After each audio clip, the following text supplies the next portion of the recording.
కార్యకర్తలందరూ కూడా మరి ముందుండి నడిపించి ఈ పార్టీ పునాదులు బలీయంగా ఉన్నాయి. ఈ పునాదులు పగలగొట్టి దమ్ము ఎవరికి లేదని మన కార్యకర్తల యోగాల పాదయాత్రలో నిరూపించడం జరిగింది.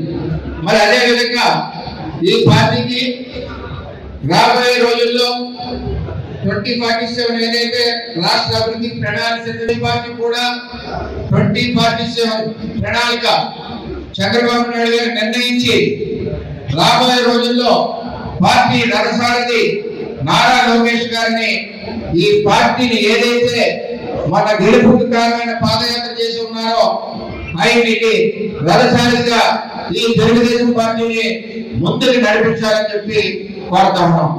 మరి జిల్లా పార్టీ నుంచి 7 నియోజకవర్గాల నుంచి కార్యకర్తలు అందరూ వచ్చారు. మరి మనకి పార్టీకి ప్రణాళిక ఉండాలా కావాలా, దీని ద్వారా మనం అధ్యక్షుడికి తెలియజేద్దాం. పార్టీకి భవిష్యత్ ప్రణాళిక ఉండాలి, భవిష్యత్ తరం నాయకుడు మరి నారా లోకేష్ గారు ఉండాలి అన్న వాళ్ళందరూ కూడా చేతులెత్తవలసిందిగా కోరుతా ఉన్నాం. నారా లోకేష్ గారి నాయకత్వం, చంద్రబాబు నాయకత్వం.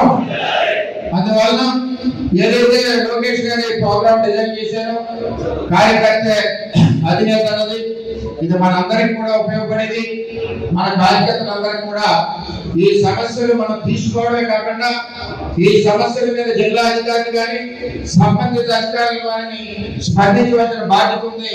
ఆ విధంగా మానిటరీ అందరూ కలిసి చేస్తామని చెప్పి తెలియజేసుకుంటూ సెలవు తీసుకుంటాం. అందరికీ నమస్కారం.